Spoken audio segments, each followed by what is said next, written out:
Greetings and welcome aboard to the Heavy Metal Truckers. We are your hosts. I am Pincushion, this is Frosty, and that is Doppler. So in this video, this will be something that we've kind of been considering making. Not really sure how to go about it entirely, but I guess it's just going to be kind of like a reasonably quick chat. This is kind of going over the industry of transportation, the lifestyle, and some pros and cons from, I guess you could somewhat say, a veteran,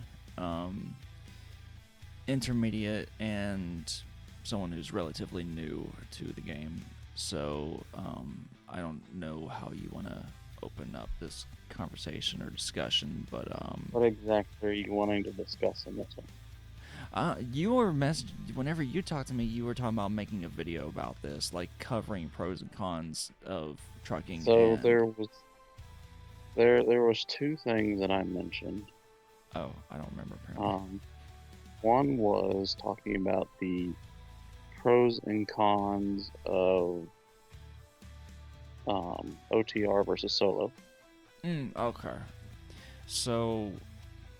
And the other one was the pros and cons of the difference between driving solo, the pros and cons of driving local in OTR, and then the pros and cons and differences between solo and teams. Okay, I got you now. So, as it's kind of like a general TLDR, as far as local is concerned, that's going to be very subjective and very dependent on where your location is, at least as far as pay is concerned, and also just how your area of driving, whether you're familiar with your infrastructure in particular, or if there's another area that you actually prefer driving in and seek to drive in that area more so, which could greatly affect your enjoyment of the career.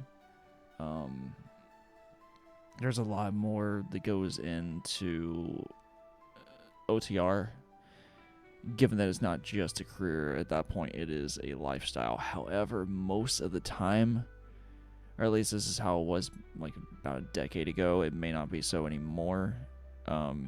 Typically, to get a reasonable local position, you had to pay your dues and be OTR for like 2 to 3 years at least before a local company would even remotely consider you as an option. Again, this is going to depend on locality and the individual companies, but like for our area back in the day, it like 2 to 3 years, and that was almost the minimum.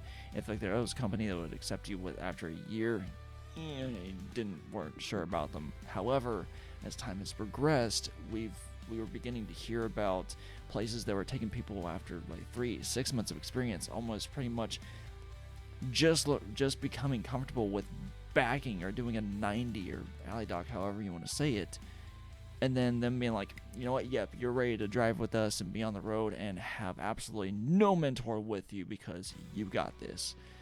I don't believe it should be like that personally, just because, at least the way it seems like it's being taught, like driving and the positions being taught these days, there is so much that is left out that you will fuck yourself going local after 3 to 6 months.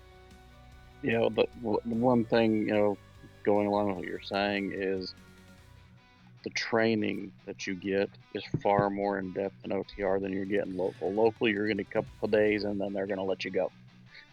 And depending on what you're doing, if you're driving for like one company in particular, just in their yard, that's one thing. Or, I mean, if you're going within like 150, 200 mile radius, then you might have a ride along just to make sure you don't kill anyone or destroy everything. So there is that, but most of the time, yeah, it's kind of like 2 days, maybe up to a week at most of training, and then you're there to fend for yourself.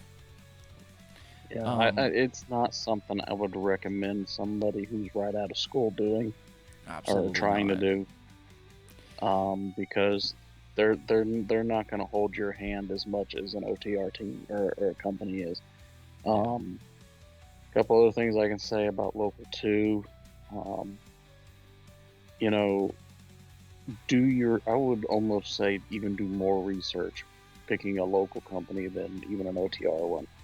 Yeah, and a lot of the Because reason that I would say that, not to cut you off, but I don't know. Again, this is location and where you consider local and the way the business is conducted. It could be vastly different than for us. But a lot of the time, the local companies around our area are barely zip tie legal, or what I call zip tie legal, meaning they have just enough to be able to clear a general DOT inspection and hope hope they don't ask to do a higher level inspection, or else there goes a ticket, there potentially goes points in the CDL, a whole slew of things that could occur. I don't like that. A couple other things I would say too with locals 99% of the time you are not going to have your own truck. It's going to be what they call slip seat. So you're going to be driving different trucks every day, ones that somebody else drove before, like just like when I say before, I'm talking like maybe a couple hours before to the day before, whatever. So, if you don't like sharing your equipment, local is not going to be for you either. Yeah, no, definitely not. Um, One thing to keep in mind, here's how local can be a pro depending on who you are.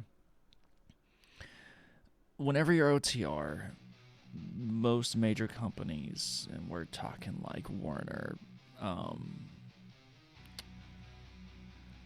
Swift. Warner and the like, Warner, Swift, CR England, potentially like CRST, like a lot of the bigger guys, um, they, I'll even Express, they have their own liability that they have to keep in contact with, and because they have so many drivers, they have to keep liability like to a minimum, and so in doing so, they're gonna feel safer having the equipment go no faster than like 63 or 65, and for some of us, it is understood that this impedes traffic, and impeding traffic can be way more dangerous than someone who's speeding.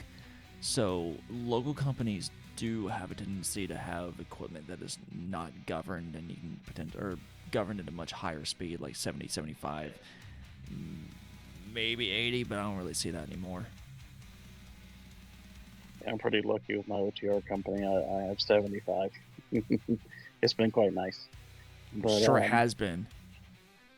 yeah, it you do have a better chance of running that into local. Um, the other positive local is you get to be home every night. You do. For OTR, you're not. Now, bear in mind, it depends also on how the company operates as to if local is going to seem reasonable, because even local, you could be home every night, but you could be working pretty much your entire clock, or like you could be working your up to or close to your entire clock, which means once you get back home, you are literally eating, shitting, showering, going straight to sleep, and there is no time for leisurely activities until the weekend comes, which for some people that's not a bad thing, because the week is considered that as a work week. This is what I have 2 days for. 2 days to just not do a fucking thing. However, some people do prefer to have a little bit more leisure than that, and so you have to bear in mind, ask the company, which the company could easily lie, or things could change, and like other things need to be accommodated for. But there could be a company that runs about 9-10 hours a day, or doing that 14 hours a day, and 12 to 14 hours with once a week you're having to put in a 16-hour exemption. Yep. And then you figure travel time home, the eating, showering, you're not going to get much sleep. You're going to go in the next day exhausted. that is exactly. definitely a drawback of local. Yeah, of course, depending on how your local company, whatever local company around you operates. Um, Yeah. I'm no longer OTR because, well, I know we haven't really mentioned a lot of this because of a lot of other things going on, and you guys haven't really seen many videos relating to driving, but I stopped being OTR because of primarily due to the amount of sleep I was getting. I was only getting about 4 to 5 hours max sleep a night, and trying to run a 10-hour shift, and that would go on for 2 weeks, and it just absolutely killed me. Being able just and trying to stay up, it was rough on my mental. It was badly rough on my mental state. And I couldn't handle it anymore. I had to leave and go local. But I'm thankful that I'm in a position to where like I do get the hours that I need and the kind of shift that I want mostly. I'm still third shift. I prefer more of a day shift, but if something opens up, then I'm gonna try and take it. But there's obviously no guarantees. But yeah, it depends on what you are wanting out of this career, and you have to look at your own lifestyle, what you can sacrifice, what you absolutely cannot sacrifice, and look at what's out there, either locally or even regionally or OTR, and decide for yourself. Regional is not a bad deal if you want to get a taste of what OTR is like, but would rather not be away from your loved ones for so long. The downside to being regional is you're out for 1 week, generally out for a week, and then you are only home for about about 2 days. So you're essentially there. You're there for a 34-hour reset. That's the intention, but some companies will give you the full 2 days. Yeah, it depends on the company. So going into the OTR, like positives to doing OTR is over local is there's a better potential for money there. There is. Now, that being stated, this also kind of goes into our solo versus team, because you do have a clock that you have to work on. Whereas whenever you're a team, that fucker is always rolling. You're always getting in those miles, and that's going to drive the pay up way more. Because I mean, if you're running OTR solo, you're not making, depending on your situation, mind you, you're not making a whole lot more than you would be locally. It depends on who you're driving for. Like, yeah. Like, unfortunately, Frosty over here, yeah, he's probably making similar to what you would make locally. Now, if he was running somewhere, he was getting 2,500 to 3,000 miles, he could make more.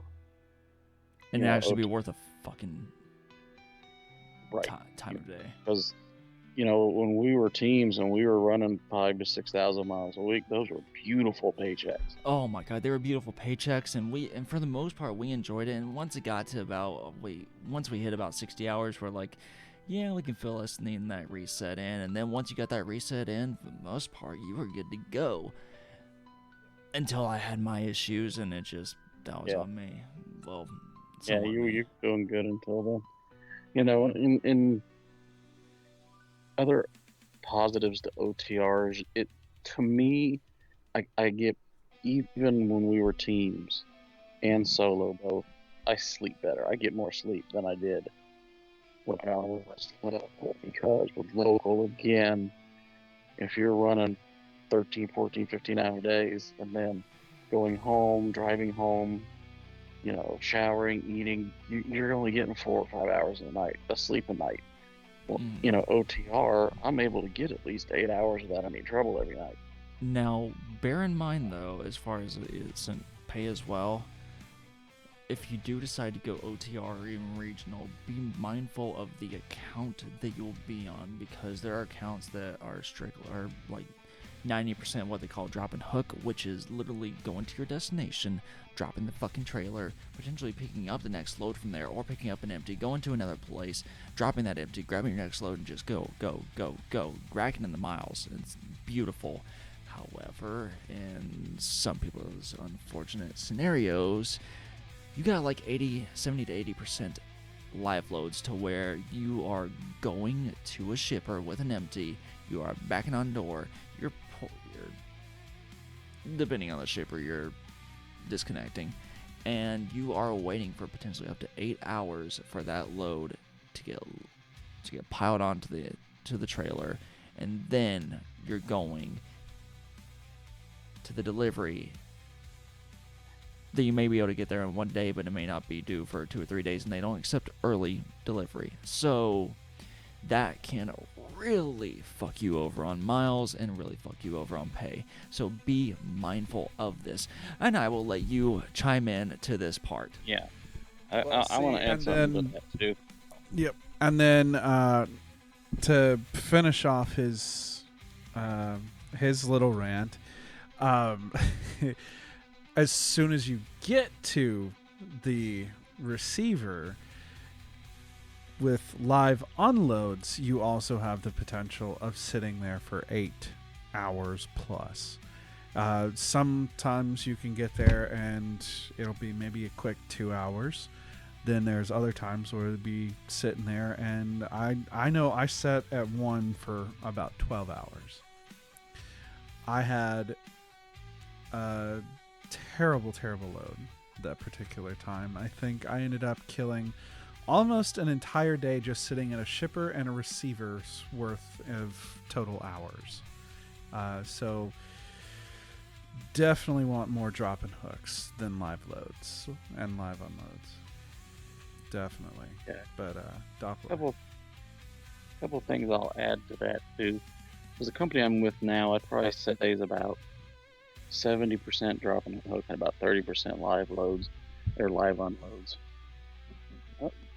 A lot of it depends on where you're delivering and picking up from in terms of live loads. I've gone to places, gotten on door right away. They've had me loaded in 30 minutes and I'm out the door. It's great. And then there's other times, like talking about, you spend 3 hours just sitting on line in a line of trucks just to even get to the front door to even tell them you're here. And then they're like, okay, well, you can get on this door when this person gets off. Well, it takes them another 2 hours to load that guy before you can get on that door. And then you sit there for 2 hours. Next thing you know, 8 hours of your day's gone. And so yeah, it really depends on where you're delivering to, or where you're getting loaded. Now, for me, one positive for me is I'm salaried. So I sit there for 8 hours. I'm making the same pay, whether I'm sitting there for 8 hours or I'm there for an hour. Whereas somebody who's getting paid mileages, like most of these mega carriers are, and like what unfortunately Frosty's dealing with, if you're sitting there for 8 hours, you're not making money because you're not. Well, that's not entirely true. You have the detention pay, but it's barely anything. That'll detention pay, but it's not much. Yeah, it's like $2.50. Well, it depends on the company. Some companies are about 10. Well, a lot of them do it by hour. It'll be like $12, $13, $14, $15 an hour. No, that you're there. It's not a lot. Whereas with me, it's salaried. So as long as I got the time on my clock and it's not getting late in the day, I don't care. The one thing, but when you're mileage, it's terrible. Yeah, back whenever I was running with Covenant, like around 2018 something. I remember whenever our detention pay, the way it was set up was that if we were on door for longer than 2 hours, then the detention pay would kick in, and those motherfuckers would get us finished at like an hour and 45 minutes. I'm like, God damn you. And another thing too, when you're OTR, if you're mileage too, going away from the live loads and live unloads, is if your truck ends up in the shop, you get shop pay. Oh, yeah. Which for most of these companies, you're looking at $100 to $150 a day. deducted. And that's not Yeah. taxed. No, it's not. Yeah. So Well, it's it's not. It gets taxed, so you're ending up with Yes, about that's 50 before bucks a tax. day. Yeah, Yeah, thank you. it's Before before tax. taxes. 100 to 150 dollars a day before taxes. It's absolutely atrocious, you Mhm. know. And so, each day your truck is in the shop, you're like, my paychecks get smaller and smaller and smaller. And whereas me being salaried, again, I don't have to worry about it. I'm getting paid the same. Yeah, exactly. It's definitely been a nice positive. Being salaried, it's taken a lot of that stress away because when Pincushion and I were on the road together, thankfully there was only one time that our truck, or no, two times that our truck was in the shop more than just the day that we took it there. Pretty much. The longest, Yeah. because we ended up in a hotel one time, and then there was another time where they let us stay in the truck in Chicago, where it was in that shop for 3 days, if you remember. I It do. was brutally cold. It was because I remember I remember they were allowing the delivery drivers to pretty much come up because it was Yeah, it was so encroaching in the cold. single digits. Yeah, and the wind chills were like in the negative 20s. They were letting Yeah. the food delivery drivers come actually onto the yard, which they normally didn't do. Yeah. And but yeah, so we would hate it because we're not making the money. But, we're only getting at U.S. Express, it was $100 a day. We were Yeah. only getting $100 a day. You're only getting $100 a day, and then you literally are not in a situation where you can make your food. So you literally are getting shit delivered constantly, and so it's like you're having to be very mindful of what you get. And then whenever you are hungry, it's like, is this a reasonable time of day to begin something? Do I really need this, or do I need to wait until I'm like almost starving to where it would actually make a difference to get food and not sacrifice what paycheck you're currently running on, because you don't know how long your shit's gonna be in the shop. He's sitting there, yeah, and you're sitting there thinking, okay, do I get something cheap or do I get something that's going to cost a little more, but it would last me more than one meal? You're thinking about all those things. Yeah, and That you situation. and you got to keep this in mind. You're potentially considering all this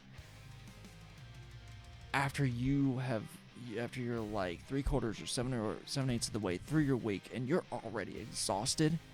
You already need a break, but you have bills coming up, and you don't know when your truck's going to get out of the shop, and you have all these stressors that are mentally tearing you down, and then you're also having to consider food when you're already hangry beyond all recognition. And so it's just, these are the things you could, and probably it's not a matter of if, it's a matter of when you're going to run into these issues, and are you going to be able to logically think about how to go through this process. Yeah, and when your truck's in the shop like that, if you're spending a lot of your time at the shop or if you're at a terminal, sitting at the terminal, you're not really getting rest. No, you're not.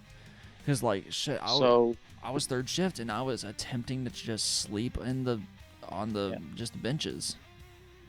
Yeah. So, you're not getting rest. You don't feel rested, but you're still getting your reset in. So after your time's up, you're back out for your 7 days without feeling like you've gotten any rest like you would on the normal 34. And you're already pissed off beyond all recognition. Yeah, because you've lost those days of pay. That's one thing. Like with me, like I've said already, with the salary, it takes a lot of that stress away from me because I don't have to worry about as much of that. So my point is, if you can find a salary trucking job, which there's not a lot of them, they do exist, but there's very far and few between. Jump at it if you can find one. Yeah, like the pros to being OTR, seeing the country, getting a new experience on things, being able to make a decent little bit from what you've been told. It doesn't last. It will not last. It's a job that anybody who gets into it, if they like driving, you're gonna enjoy it initially because you get to see things you didn't get to see before, so on and so forth.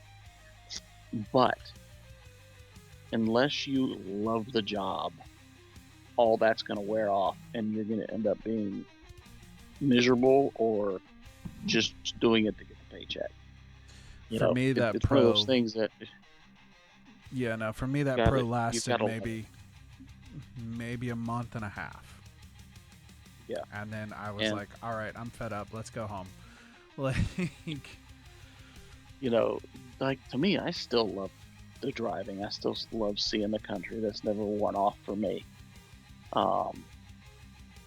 You know, like I still enjoy the job. I really do. I enjoy driving. The only, to me, dealing is just dealing with the BS, which with my company, being that they're new to the OTR side of things, there's a lot that they don't understand. So I've been dealing with a lot of frustrations in that regard. But it really comes down to what you're looking for. If home time is the most important thing to you, and being home as much as possible, then you probably want to go local, or if you can find a regional position that will make sure you get 2 days a week at home, go for that. But if money's more important to you, the adventure is more important to you, being on your own is more important to you, OTR is going to be the way to go for you. Yeah. So as Pincushion was saying, and we have said many times before, it's a lifestyle. OTR is a lifestyle. It's not just a job. And so, yeah. yeah, I quickly learned that. Yeah. And if you can adjust to it and don't have to deal with a whole bunch of BS like Frosty's been dealing with when it comes to mileage and the other crap he's had to deal with, or like in my case, dealing with a company who's still learning the ropes on how OTR works and doesn't know all the rules and regulations and all that, there can be a lot of aggravations. But if you can get your miles and you got reliable equipment and you can get adjusted to the lifestyle, it's an easy gig. Trucking is not hard. Now you got to make sure you're doing everything legal, but it's not a hard Okay. gig.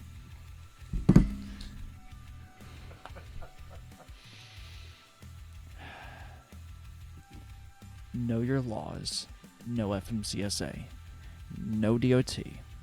Know it, love it, live it, or get fucked over by your dispatch, get fucked over by planning, get fucked over by the company. Do not let them bend you over. Or Yes, you kiss your because they CDL will goodbye. push you to do things. They will push you to do things that aren't legal. Sometimes they will knowingly push you to do things that aren't legal, and then sometimes they will unknowingly push you to do things. Push back. Most often because they know they're doing it. Make sure they if they want you to cannot- do anything, if they want you to do anything that you know is wrong, get it in writing and then refuse to do it, and then go above their management and go, hey, by the way, they wanted me to do something illegally. Really? Okay. Did they? Yeah. Here's a Word document. Yeah, and not only that, but anytime they ask, like you were just saying, refuse to do anything they ask you to do that's illegal or that you don't feel safe doing, refuse to do it because they cannot do anything about it. They can whine and complain, but they can't do anything. They can't come down on you. They can't fire you because that is a lawsuit on them if they try to do all that crap. They literally, and they know they can't, so they will back off. I guarantee it, they will back off every time. Don't be afraid to push back. Yeah, seriously. And that's... I've had to do it so many times. Yeah. And if in case you're concerned that you're going to get fired, you probably will. But honestly, the jobs are a dime a dozen, so go for it. The only reason you're going to get fired is if you are, number one, you're disrespectful or rude. I was about to say, yeah, if also something really wrong. be reasonable, or- like be able to Yeah, be decline, reasonable. but do so in a professional manner. One thing, people And got to learn decline how to be for a legit professional these reason. days. Huh? And decline for a legitimate reason. You can't decline something just because you don't Oh, want to yeah. do it. You got to decline it for safety or legal reasons. Yeah. Now, most people that I've heard these days, They let their emotions do the talking for them. Do not do that. Think logically and think about how to respectfully say this to the person. Yes, respect goes both ways, but companies don't give a flying fuck about respect, so you better learn how to straighten your ass up and, like, even if they're yelling at you, you can still be able to respectfully and professionally decline things because you have the upper hand by continuing to be professional. This is one thing where I've noticed that people will just absolutely go, no, you know what? Because respect goes both. They don't give a flying fuck. You'll lose your fucking job in a heartbeat. They couldn't give two fucks. You have to continuously be professional. Yes, it sucks, but this is how you get places, and this is how you can correct things. If you are professional throughout, then they have nothing to say about you, and that can get you way further. And like I said, pick and choose when you push back too, because the only times I push back, and I will push back hard, is if, like I said, it's a safety issue or it's a legality issue. Because in those cases, legally, they can't do anything. Yeah, they'll try their damnedest, but they can't. Yeah, for the most part, they're just going to whine and complain and bitch or try to make your life miserable. And yes, there may be some passive-aggressive things that will occur on both ends, but there's always another company, and there is always a different dispatcher. Yeah, you can always request it. If you don't get along with the dispatcher, you can always request it at home. Which, of course, I mean, not everyone's going to get along with their dispatcher, but, I mean, either make the best out of the situation you have, or if you honestly, it's causing some very serious issues, don't be afraid to ask for a change.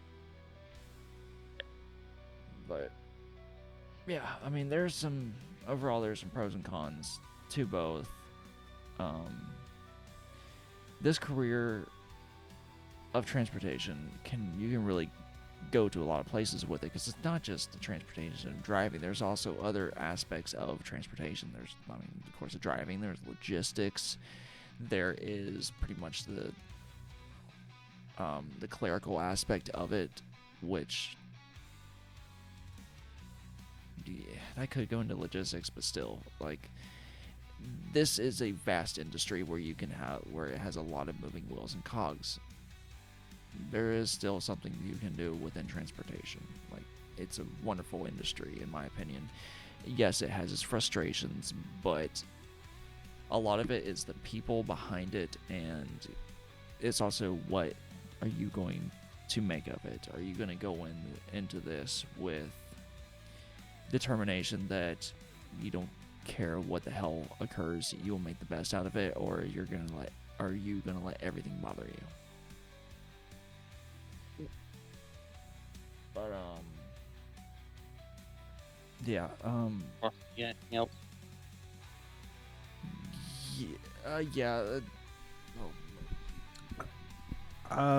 The most that I've got is my own personal thoughts and feelings on the whole matter. I don't feel inclined to give my thoughts and my experience behind the wheel, because I damn sure know there's plenty more that I can learn, especially with just the industry in general.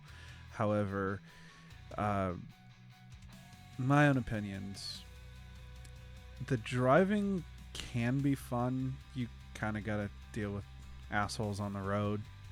That's pretty much a standard day-to-day, regardless of whether you drive for a trucking company or the post office or just every day in general, back and forth to work in your own personal vehicle. The scenery on the road is damn sure a great aspect, but it cannot be the only aspect behind the job that makes you go, hey, that's the trucking industry. to me, that is something I should have taken into account when I first jumped in. You tried telling me, but we both know that I'm a stubborn mule. So, hooray me, I'm stuck for the time being. I know driving in general is something that I truly enjoy. The scenery was fun. But as far as the industry is concerned, I'm not sure. I'm not sold on it. You know, there's like Doppler said, like Pincushion has said, there are plenty of aspects behind this job that is not just driving, that is not just like getting to go and check out everything, that you have to take into account, and it is not for everybody at all. Driving could be for you, but that's a minor aspect of trucking.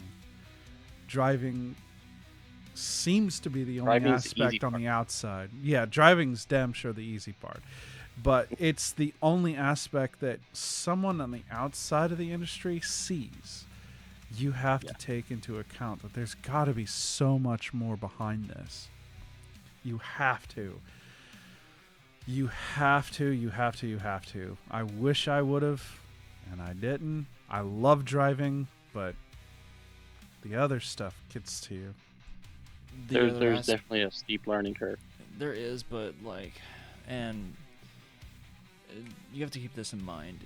Yes, you can get the stories and everything, and you can get an idea of what it's like, but we can also like drill into someone's head. We can tell you all the negatives, we can tell you all the positives, but until reality hits, you're not going to know for yourself, and reality hits like a goddamn brick. Yeah, For me, everybody's different. Yeah, for me, it was one of those things where you could drill it into my head, and I'm not going to understand it until I actually physically do it myself. Which You know, more and people are like things. Yeah, a lot of people. And you know, and a lot of the things that one person doesn't like about the job, somebody else might not bother them. You know, like I said, everybody's different. So, you know, anybody, and we said this in our introduction to trucking video or whatever, or we called it, research it before you get into it. Because there is a lot to it. So a lot you've got to know.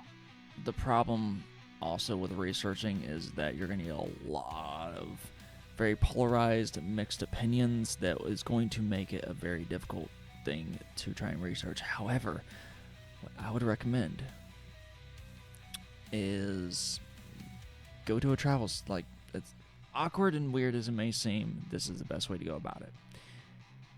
Go to a travel stop, one that's fairly local to you, loves Pilot TA, Flying J. Go over to the Diesel Island and see if there's a driver that's willing to speak to you, and just be polite and ask, hey, I'd like to ask you a couple questions about driving. And most of them are very, very willing to explain what their experience is like, as far as like the job itself, and also the companies that they may or may not have been to, and what you can expect from them. Give various detailed accounts of what it's like out there, not just some person that's trying to angrily smash on their keyboard what they feel about it. And it's not a recruiter trying to paint you the rosy picture. Exactly. Do not believe what you see on the landing page for these companies. It's all a fucking lie. I'm telling you, it's every bit of it is a fucking lie.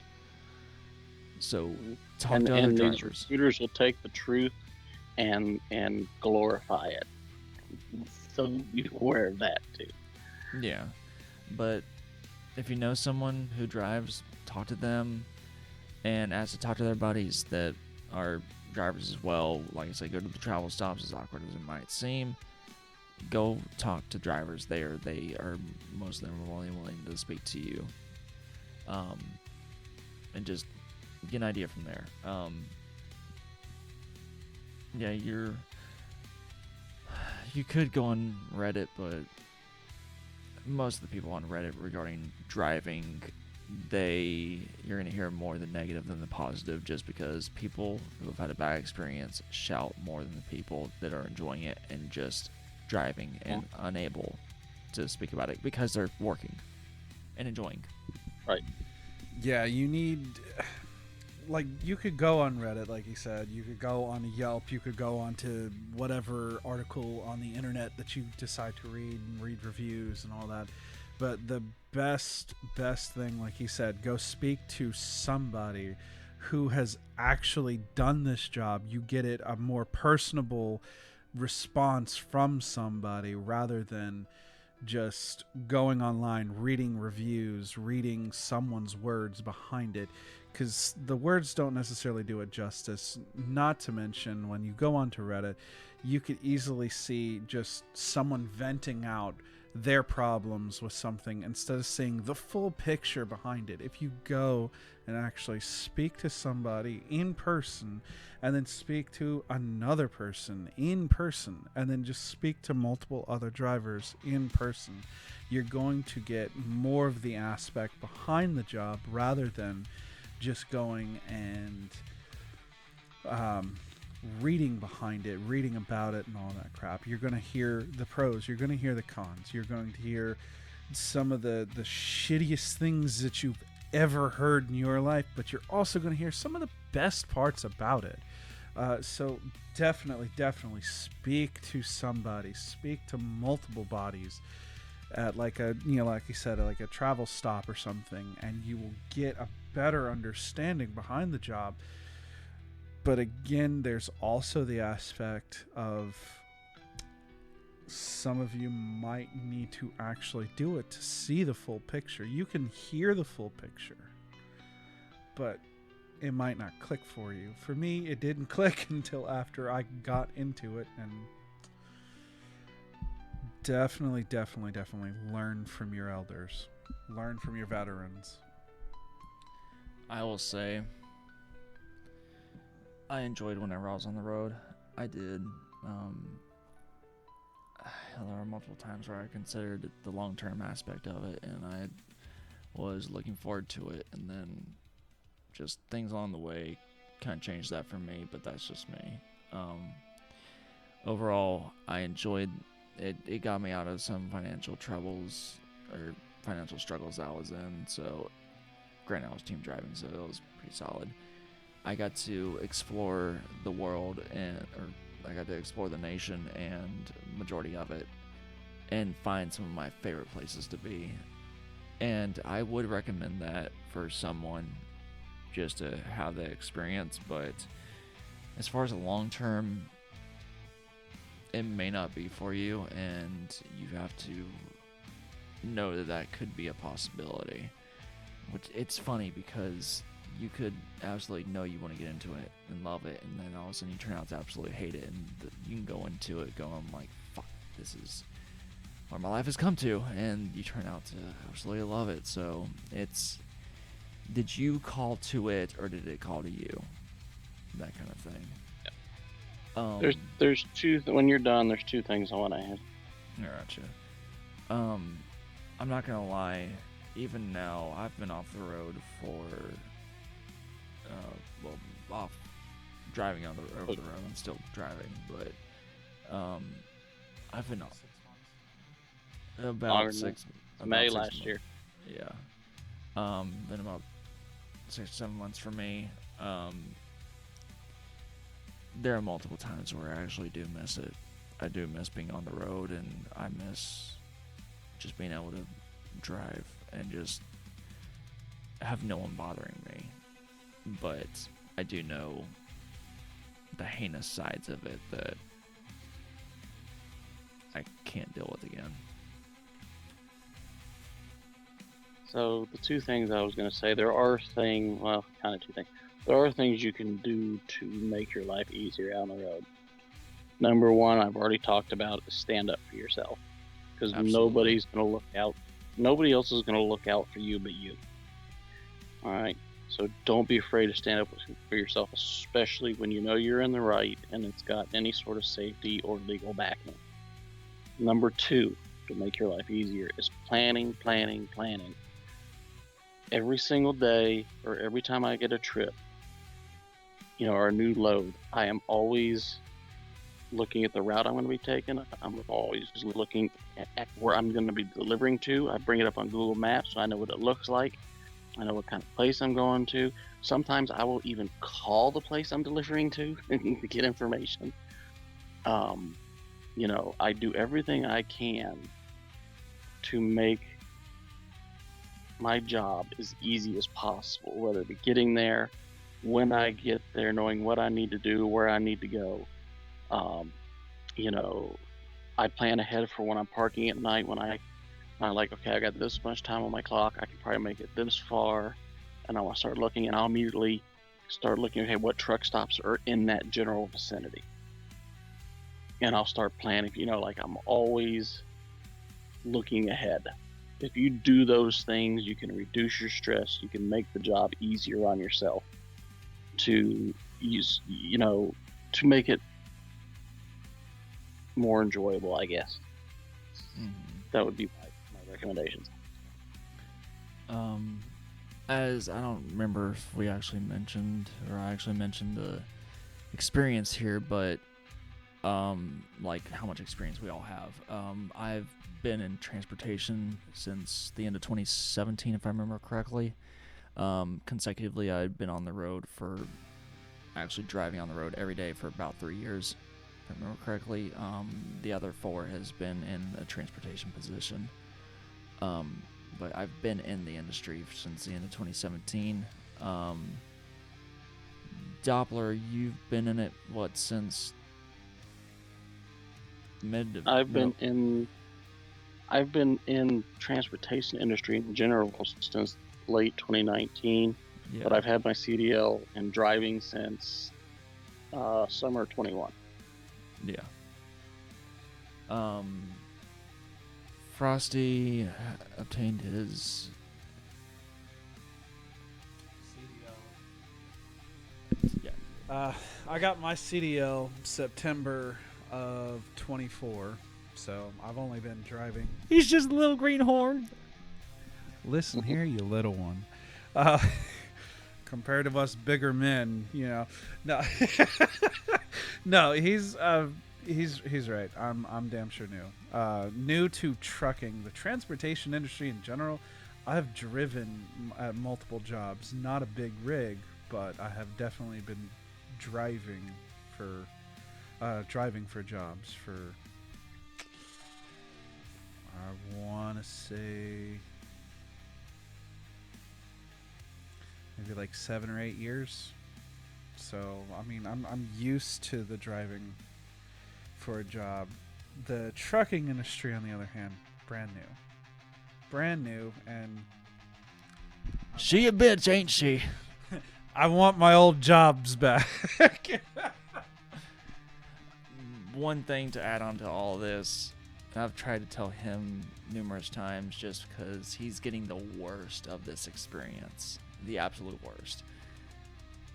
The company and dispatch can make this a night and day experience. Absolutely, 100%. One thing Pincushion has told me, alrighty then. One thing Pincushion has told me is that usually he's never had issues with his fleet manager, which is typically your day shift dispatch. And usually you have problems with night dispatch. I have the opposite. And it shocked the crap out of everyone. That's very, very unusual. It's extremely unusual. I'm like, dude, are you in the Twilight Zone? Because the night shift typically doesn't know what the fuck to do about anything, and yet they're the ones, are nightmares. and they're the ones coordinating everything for him the most effective. I'm like, dude, it's because they're a skeleton crew.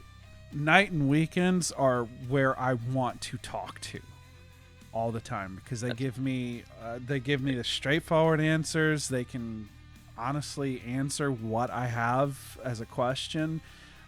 The day my fleet manager and my like day dispatch, basically just the one. That's the one where I have the most the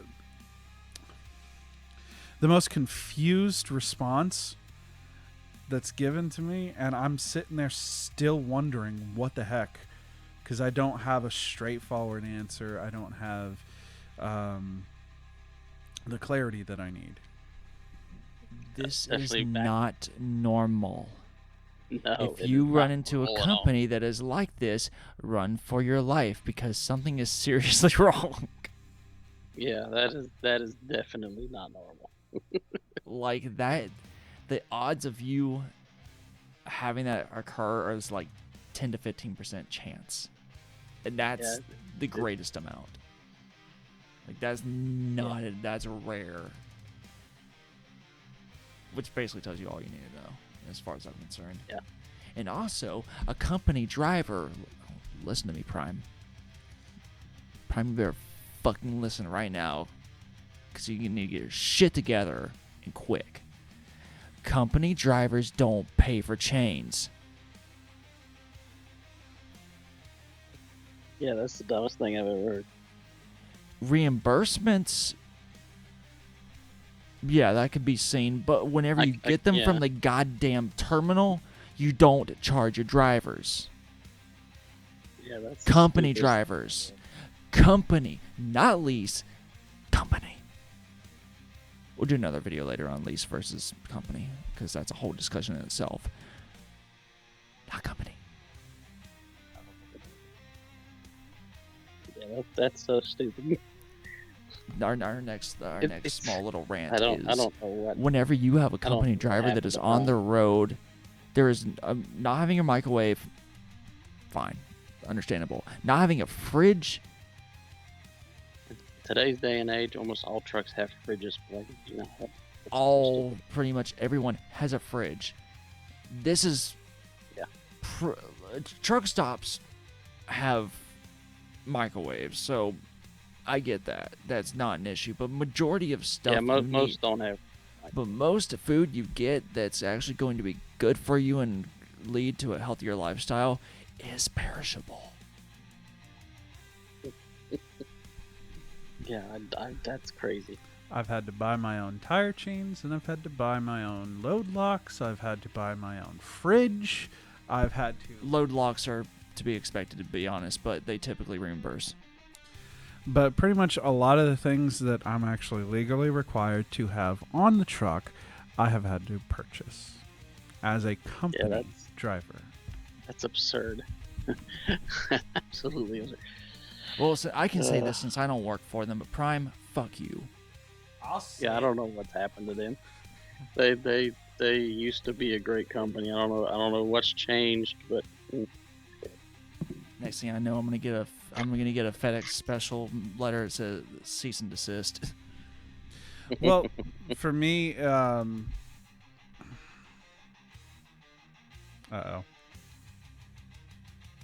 The thought process ran out. All right, well, that was a great video. I hope you guys enjoyed it. All right, basically, do your homework when you pick your company. essentially, yeah. we'll Hopefully, just- if he's able to get to another company, he'll have a much better experience and not be as miserable. Oh, he will. I may give him your contact information just so you guys can converse yourselves about other companies. Anyways, thank you guys for watching. If you have any questions you would like answered that we can answer at a later date or just even in the comment section, go ahead and ask them. If there's anything you want to contribute to the conversation that we could discuss in like a part 2 at some point in the future, go ahead. If you also want to say, haha, you guys think you know what you're talking about, little greenhorns, I've been driving for 20 years, then that's fine too, because most of you guys are, to be honest. But until next time, Everybody can learn. yes, we can all learn. I don't care who the hell you are. We can all learn. Even I'm still learning. But anyways, until next time, keep rolling heavy. Once I can figure out how to use a mouse, apparently.